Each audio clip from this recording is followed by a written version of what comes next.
গত 6ই March 2024 retired railway employees association Kolkata শাখার 45তম বাৎসরিক সাধারণ সভা কলকাতায় অনুষ্ঠিত হলো। এই সভায় রিটায়ার্ড এমপ্লয়িজদের নানা সমস্যার কথা বিভিন্ন বক্তা সুন্দরভাবে তুলে ধরলেন। এই অনুষ্ঠানে উপস্থিত ছিলেন অন্যান্য শাখা সংগঠনের সম্মানীয় অতিথিবৃন্দ।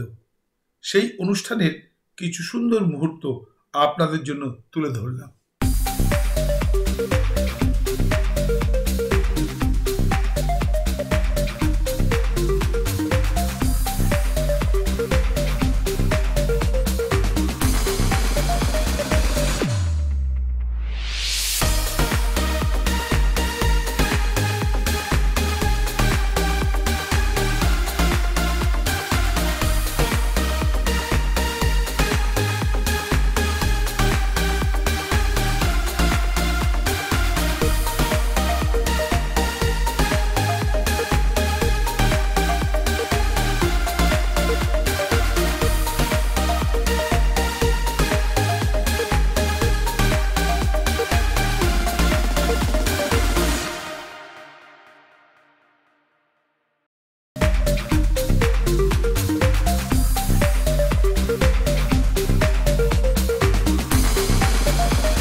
সংগঠন বলতে আমরা যদি সদস্য সংখ্যা বাড়ানো, ব্যাংক পোস্ট অফিসের কিছু কাজ করে দেওয়া, বিহার কত বাড়লো, তহবিল বৃদ্ধি, ব্যক্তি পরিষেবা দেওয়া, চিকিৎসা সংক্রান্ত সমস্যায় সাহায্য করা প্রভৃতি।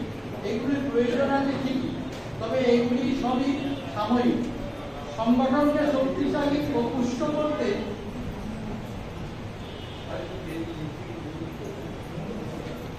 সেমিনার প্রভৃতি কর্মসূচিতে আমাদের সদস্যদের উপস্থিতি উল্লেখযোগ্য।